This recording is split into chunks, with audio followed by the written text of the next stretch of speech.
sudah semester 7 dan sudah saatnya untuk seminar proposal dan lulus.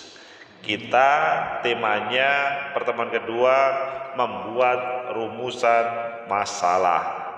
Kemarin untuk latar belakang sudah oke? Sudah saya CC ya? Iya. Jadi ini pelaksanaan sedekah bumi pada masa pandemi. cukup sederhana ya pertanyaan. Relasi kuasa budaya Jawa dalam tradisi ziarah. Bagaimana transformasi pada gaya busana mahasiswi?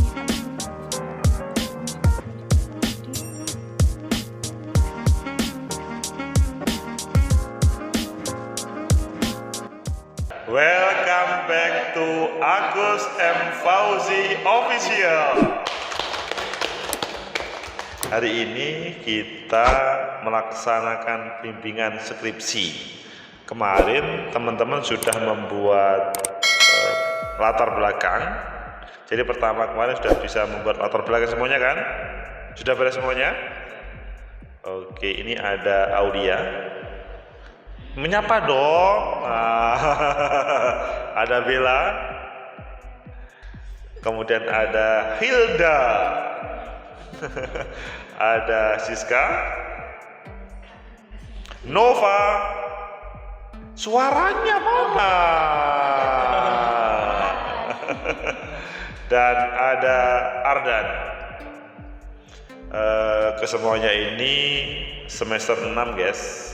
7, gak terasa sudah semester 7 dan sudah saatnya untuk seminar proposal dan lulus. Kita temanya pertemuan kedua membuat rumusan masalah. Apakah kalian bermasalah? Nah, bukan itu maksudnya. Jadi kita teman-teman, kita itu bukan bermasalah, tetapi mencari masalah. Jadi teman-teman yang ada di situ ya, para pemirsa, kita mau mencari permasalahan berbagai judul-judul dan latar belakang yang telah dibuat kemarin. Pertama siapa ini? Ardan atau oke? Saling menunjuk guys, itu pertanda bahwa ini orang Jawa semuanya. Oke, silakan Ardan. Ardan, cowok the first. Judulnya kemarin apa? Ini yang pelecehan seksual dunia virtual. Pelecehan seksual dunia virtual. Ini agak dekat. Pelecehan seksual dunia virtual. Bagaimana rumusan masalahmu? Ini Pak. Kemarin untuk latar belakang sudah oke? Sudah saya ACC ya? Iya. Jadi intinya guys, kalau sudah ACC dari dosen pembimbing maka bisa melanjutkan ke rumusan masalah. Silakan rumusan masalahnya. Yang pertama ini, Nah. mengapa tindak pelecehan seksual bisa terjadi melalui sosial media khususnya pada aplikasi Zepeto? Mengapa Tindak pelecehan seksual tindak pelecehan seksual bisa terjadi bisa terjadi melalui sosial media melalui sosial media khususnya pada aplikasi Zepeto. pada ACC itu? Oke. Jadi berapa rumusan masalah? Cukup satu itu atau yang kedua ada? Satu Yang- lagi. Ya ada satu lagi. Nah. Yang satunya, apa motif yang dipakai pelaku saat melakukan tindak pelecehan seksual melalui aplikasi Zepeto? Yang kamu cari utama itu yang mana? Yang pertama atau yang kedua? Yang kedua. Sebetulnya Ardan dan teman-teman, rumusan itu cukup, yang kedua cukup. Adapun yang pertama itu nanti menjadi hal yang ditanyakan di dalam data pertanyaan dari sang peneliti. Apa bahasanya? Apa? Pada waktu wawancara itu kan ada list beberapa pertanyaan. Salah satunya yang pertama tadi. Jadi tapi yang utama, yang kedua, coba yang kedua diulang. Ini supaya teman-teman itu juga tahu bagaimana membuat rumusan masalah. Yang kedua itu, Hah? apa motif yang dipakai pelaku saat melakukan tindak pelecehan seksual melalui aplikasi Zepeto? Oke, apa motif sang pelaku melakukan pelecehan seksual menggunakan ZP2? ZP2 itu salah satu Sosial media. salah satu sosial media. Jadi ZP2. Dan nanti pertanyaan lainnya itu yang pertama tadi bisa ditanyakan dan dengan tambahan pertanyaan lain. Oke, jadi yang dicari adalah motif. Apakah judulmu motif juga? nggak ada di judul. Nah, coba judulnya bagaimana? Kita sesuaikan. Begitu juga di latar belakang. Coba disesuaikan. Judulnya itu pelecehan seksual dunia virtual, studi terhadap pengguna aplikasi Zepeto. Gimana? Ulangi lagi. Pelecehan seksual dunia virtual, studi kasus pada pengguna aplikasi Zepeto. Oke, nggak apa-apa. Judulnya tidak harus ditampilkan motif, tapi kemudian oke. Saya pikir it's okay, run well. Teman-teman ada yang bertanya untuk miliknya Adan ini supaya mungkin bisa melengkapi milik teman-teman? Nggak ada. Oke, kita lanjut yang kedua, milik Aulia. Oke, Aulia silakan. Jadi pasti setiap mahasiswa ini berbeda judulnya, sehingga rumusan masalahnya pun juga mungkin berbeda. Bisa menampilkan ke sana ya nanti kalau ngomong ya. Oke. Juga mungkin bisa di sini.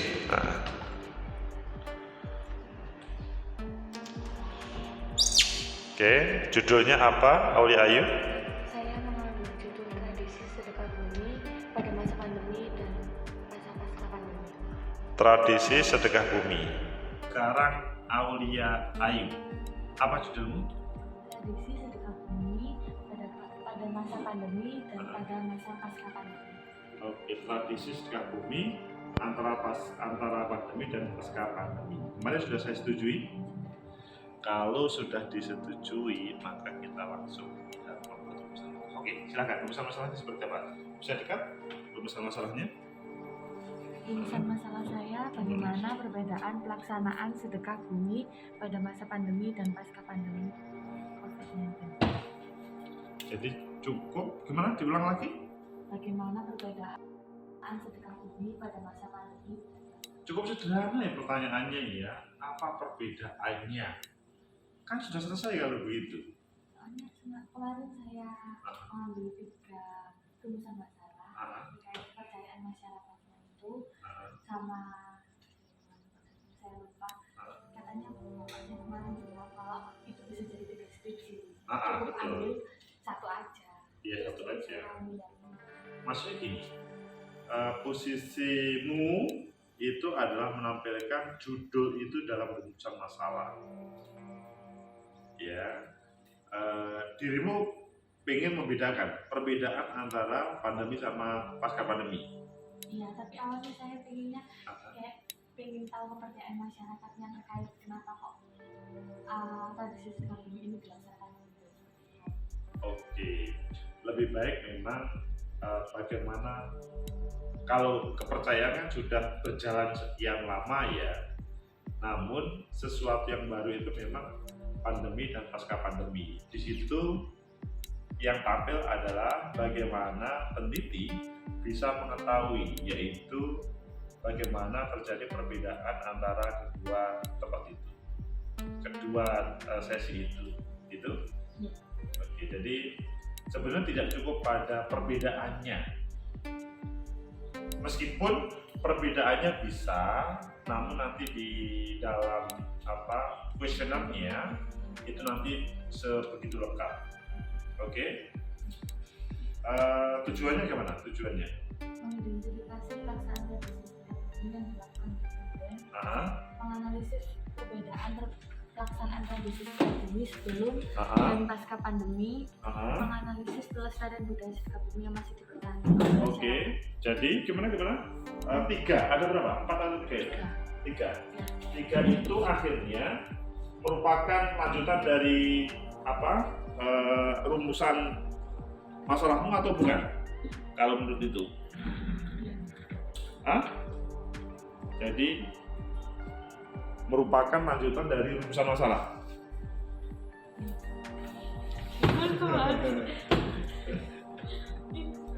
Enggak. Aulia Ayu, teman-teman kalau ditanya oleh pembimbing tidak usah takut ya. Jadi harus yakin. Kata kuncinya adalah yakin bahwa itu adalah yang akan diteliti. Ketika bisa meyakinkan kepada pembimbing, kemungkinan nanti lancar pada proses penelitian dan pada waktu ujian juga lancar. Oke? Jadi kalau melihat ini, pelaksanaan tradisi, perbedaan pelaksanaan, kok tahu-tahu kemudian menganalisa, kemudian pelestarian budaya, tentunya yang ketiga itu sebetulnya yang pertama ini. Dan selanjutnya manfaat penelitian gimana? Jadi teman-teman yang ada di sini juga harus sudah selesai ya manfaat penelitian sekalian. Manfaat penelitian itu saat nyambung dengan tujuan. Kalau tujuannya 3 maka manfaatnya 3. Kalau tujuannya 4 maka manfaatnya 4. Kalau tujuannya 2 maka manfaatnya 2. Oke? Semuanya berdasarkan pada rumusan masalah. Rumusan masalah berdasarkan pada judul yang telah tergambarkan pada pendahuluan. Oke? Lanjut. Meskipun tadi ada perbaikan ya. Oke. Selanjutnya kita bergeser, ini pergeserannya di sini loh, ini ada kursi ini, duduk di sini. Jadi yang kedua ini agak menjaga jarak jauh karena bukan muhrim. Guru guys, guru mahasiswa ini. Relasi kuasa budaya Jawa dalam tradisi ziarah makam ke Mbah Kiai Gresik. Apa ini? Kemarin sudah saya uji atau belum? Belum, Kok kelihatannya baru belum. ini? Iya, ini baru. Jadi ini saya baru guys. Pada hari ini sudah membuat rumusan masalah ini kok judul aja belum disetujui. Kita mari ya guys ya. Relasi kuasa budaya Jawa dalam tradisi ziarah ke makam Mbah Kiai Gresik. Maksudnya gimana ini? Jadi gini Pak, alasan saya karena memakai judul itu karena di Indonesia sendiri, khususnya di Lamongan dan di desa Sidogembul itu tradisi ziarah itu masih dilestarikan. Terlebih di desa Sidogembul itu terdapat makam Mbah Kiai Gresik yang dipercaya oleh seluruh masyarakat desa Sidogembul itu. Beliau itu keturunan Sunan. Gitu. Dalam penelitian ini saya menggunakan kajian relasi kuasa oleh Borjo. Di mana relasi kuasanya?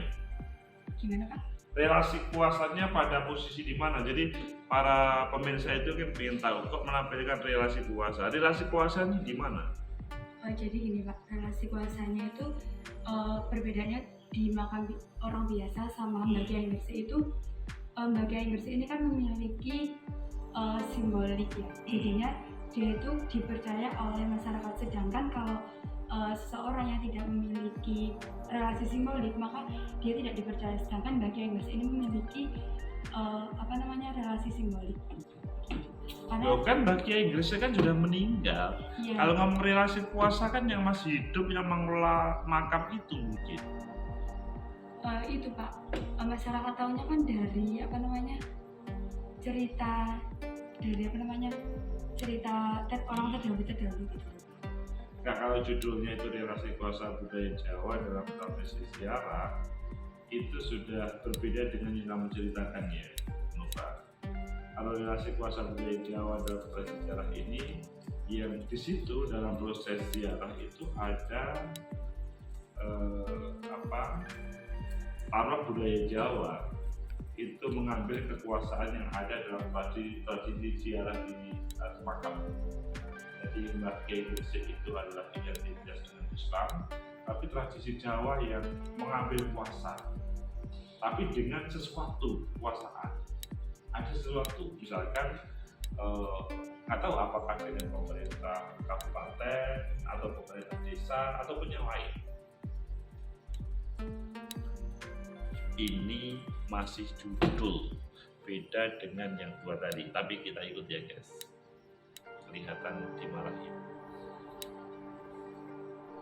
Maksudnya bisa dibuka Nova supaya ngomongnya lancar. Pakai masker aja Pak. Oke.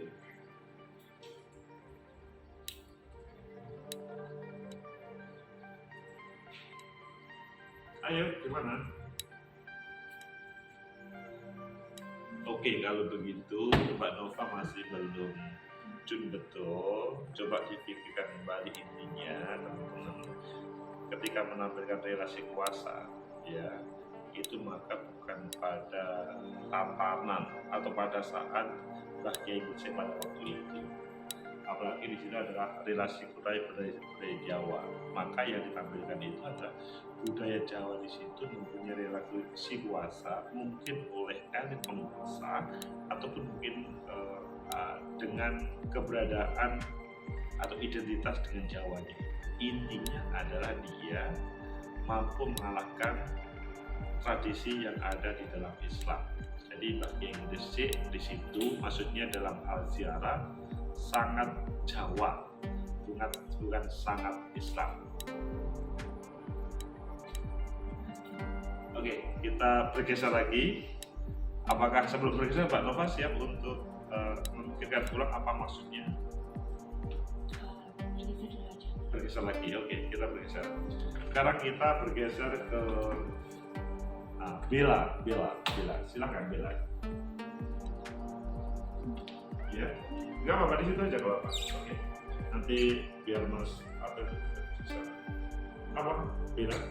Saya ambil judul perubahan dari Busana Mahasiswi Alumni Pondok Pesantren Amanat. Oke, kemarin judulnya sudah di ACC ya. Begitu juga latar belakangnya sudah ya. Sudah. Sekarang adalah rumusan masalah. Jadi ini Mbak Bella ini sudah oke. Sekarang rumusan masalah. Silakan.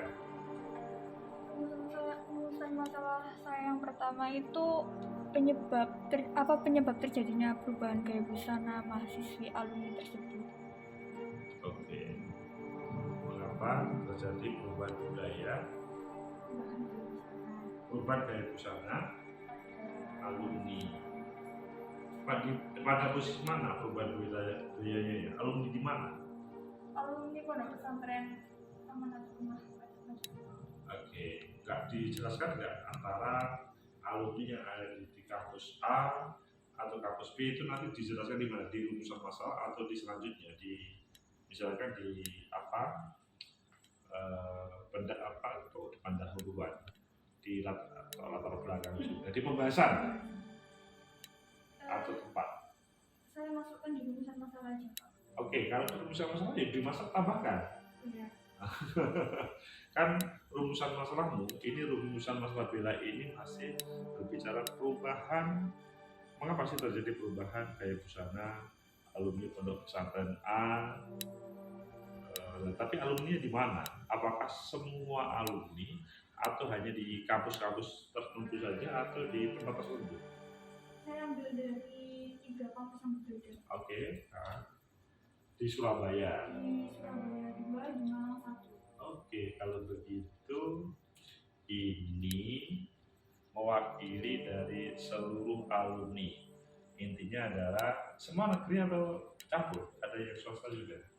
2 negeri, 1 swasta. Oke, jadi kalau gitu di kampus perguruan tinggi nanti 3-nya tempat itu dijelaskan di dalam sehingga tidak harus ditampilkan di luar, tetapi ngomong di kampus di perguruan tinggi ada penjelasan perguruan tinggi. Oke, kemudian kalau gitu tujuannya apa?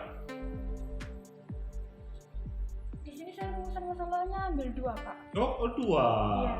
Sungguh hebat sekali. Yang kedua apa?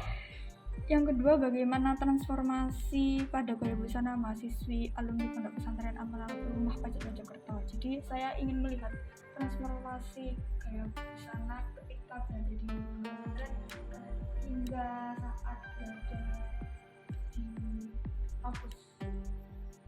Apakah ini ada hubungannya dengan rumusan yang pertama? Bisa jadi, Pak, karena mungkin yang pertama kan saya ingin melihat penyebabnya apa. Penyebabnya apa? Ya, jadi kalau misalnya penyebabnya dari media, jadi ada atau nanti bakal terlihat perubahan dari media tersebut itu bagaimana gitu, Pak, transformasinya.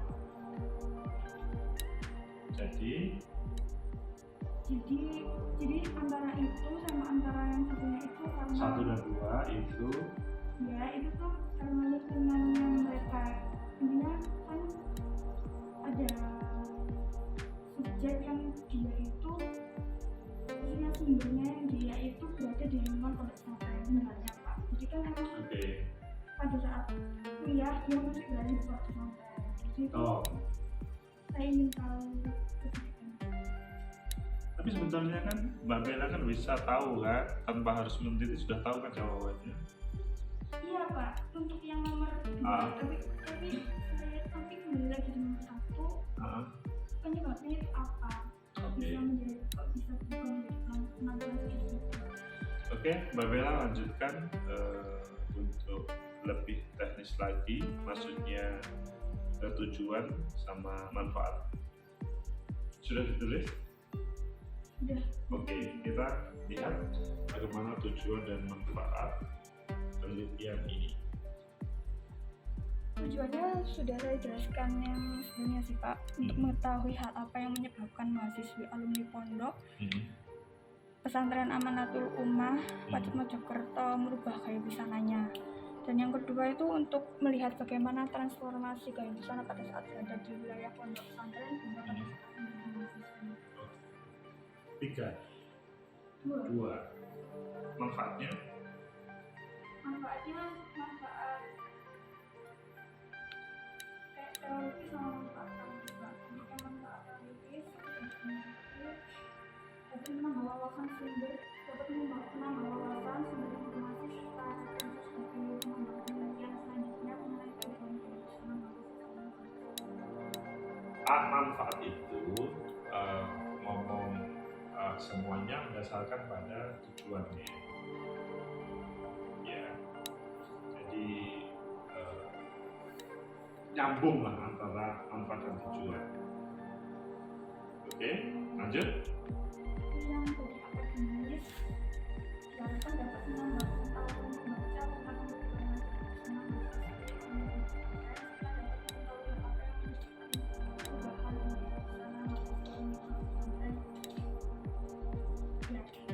Kalau seseorang, kalau tujuannya itu ada 2, maka manfaatnya 2. Namun masing-masing tujuan itu kalau ada praktis sama teoritis, itu perlu menjadi misalkan 1A, 1B, 2A, 2B. Ya, substansinya adalah manfaat itu lanjutan dari tujuan. Oke, bisa dilanjut? Oke, bila saya pikir sudah bisa dilanjut. Oke, kita geser ke yang ketiga, 4. Yang 4 itu adalah Hilda. Hilda adalah mahasiswa yang masakan. Silakan Hilda.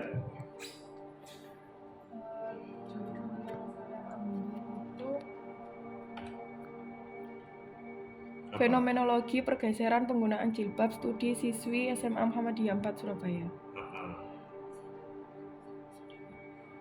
Terus ya, kan kemarin sudah oke kan? Sekarang adalah sesudah saya ACC untuk latar belakang dan begitu tidak judul, sekarang rumusannya seperti apa? Bagaimana perspektif siswi SMA Muhammadiyah 4 Surabaya mengenai makna jilbab dan fenomenologi pergeseran penggunaan jilbab? Kok dalam sekali pertanyaanmu? Kok 2? 1 tapi punya makna 2. Coba diulangi. Bagaimana perspektif siswi SMA Muhammadiyah 4 Surabaya mengenai makna jilbab dan fenomena pergeseran penggunaan jilbab? Jadi makna sama pergeserannya. Fenomena pergeserannya. Oke, meskipun sebetulnya yang dicari adalah pergeserannya saja sebetulnya. Tapi saya juga butuh penjelasan dari siswa mengenai makna jilbab itu sendiri bagi mereka seperti apa. Semua kuesioner nanti bisa di form tersendiri. Membuat 10 kuesioner atau namun kalau dalam sama-sama bagaimana simpel menjadi lanjutan dari judul dan latar belakang itu. Apakah itu mewakili atau terlalu berlebih? Tidak berlebih? Serius? Coba dibaca lagi. Bagaimana perspektif siswi SMA Muhammadiyah 4 Surabaya mengenai makna jilbab dan fenomena pergeseran penggunaan jilbab? Kamu jadikan 1. Oke, sekarang tujuannya. Yang pertama, mengidentifikasi latar belakang siswi SMA Muhammadiyah 4 Surabaya dalam penggunaan jilbab. Maksud dari latar belakang itu kan tidak semua siswi yang bersekolah di SMA Muhammadiyah itu latar belakangnya itu sama. Kan pastinya beda-beda, ada yang dari pendidikan alumni SMP-nya itu swasta yang berbasis agama seperti SMA Muhammadiyah, dan juga yang dari negeri. Kan aturan dari sekolah-sekolah itu kan berbeda-beda. Terus saya ingin mengetahui tentang perspektif mereka dari latar belakang. Terus yang kedua, mengidentifikasi makna dan fungsi jilbab di kalangan siswa dalam mengimplementasikan penggunaan jilbab. Terus yang ketiga, mengidentifikasi gaya berjilbab siswa di luar sekolah.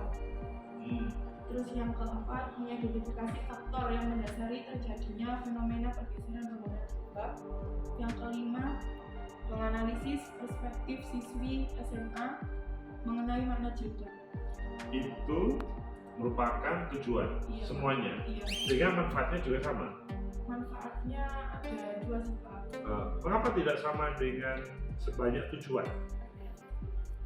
Yang saya lihat dari penelitian terdahulu, terus skripsi terdahulu itu manfaatnya hanya teoritis sama praktis. Oke. Teman-teman, masing-masing peneliti atau mahasiswa itu mempunyai, taruhlah contoh kita ini adalah ada 4 tujuan. Manfaatnya dia seharusnya 4 juga. Coba yang pertama apa tadi tujuannya? Pertama, mengidentifikasi latar belakang siswi SMA. Nah itu untuk bermanfaat seperti apa? Ada manfaatnya nggak identifikasi?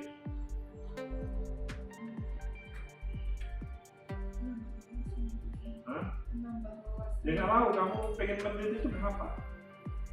Ingin mengetahui dari perspektif masing-masing siswa dari latar belakang Itu kamu tulis. Oh gitu. Iya. Oke.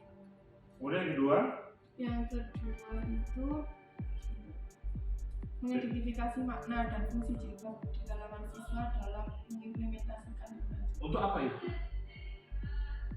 Kan setiap siswa kan memiliki pandangan yang berbeda terkait jilbab itu. Terus pengimplementasiannya, maksudnya penggunaannya itu bagaimana? Itu merupakan manfaat.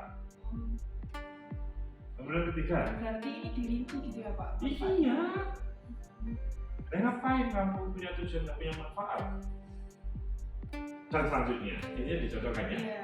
Oke, sekarang kita sudah oke. Sekarang geser terakhir, yaitu Siska. Kita lihat Siska. Siska ini pada kesempatan ini terakhir biasanya ada novel yang hadir ya. Apa Siska judulmu? Untuk kemarin habis berdiskusi sama teman-teman maksudnya itu jadi konflik antar komunitas perguruan pencaksilat Kerasakti dengan perguruan silat PSHD di desa Pasaman Jombang. Nah, tujuanmu atau tujuan rumusan masalahmu? Rumusan masalah mengapa bisa terjadi balas dendam antar kelompok komunitas. Yang kedua, konflik apakah yang menimbulkan dua kelompok perguruan silat ini berseteru. Pada kalimat kelompok komunitas, memang komunitas ketika kan lembaga tersendiri, lembaga formal. Kan tidak harus komunitas. Langsung disebutin saja. Sekarang rumusan kalau sudah dihilangkan, itu bagaimana? Mengapa bisa terjadi operasi antara kelompok pencaksilat PSHD dan Kerasakti? Oke, itu bisa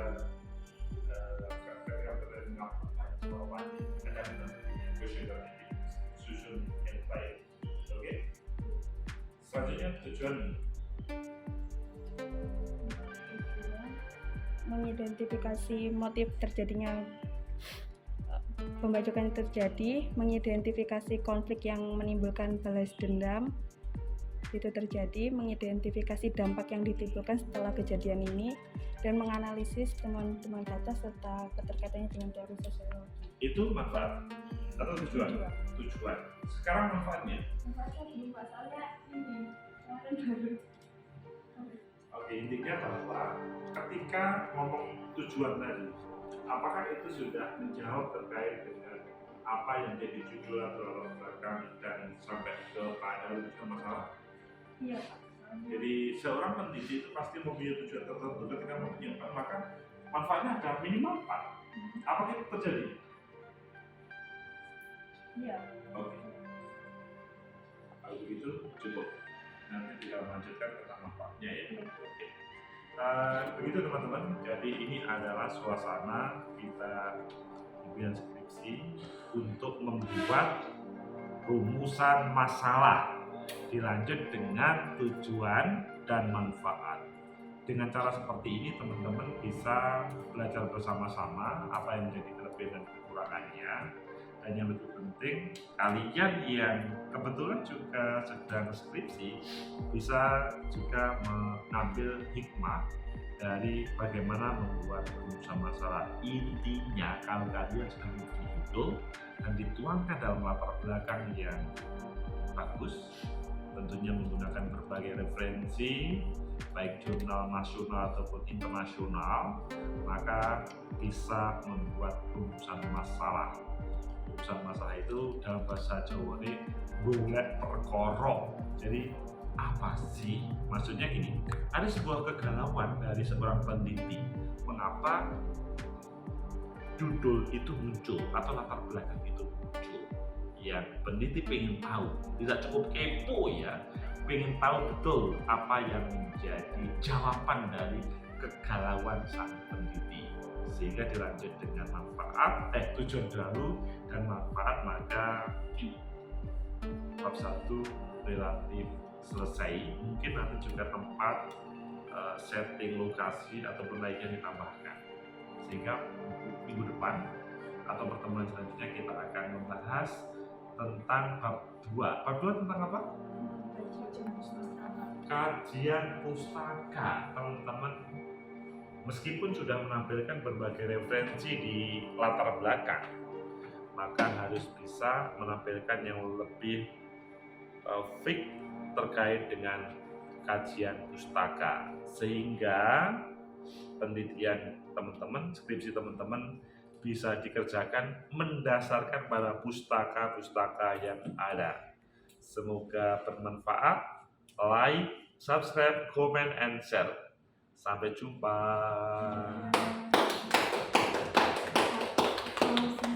Ya, terus.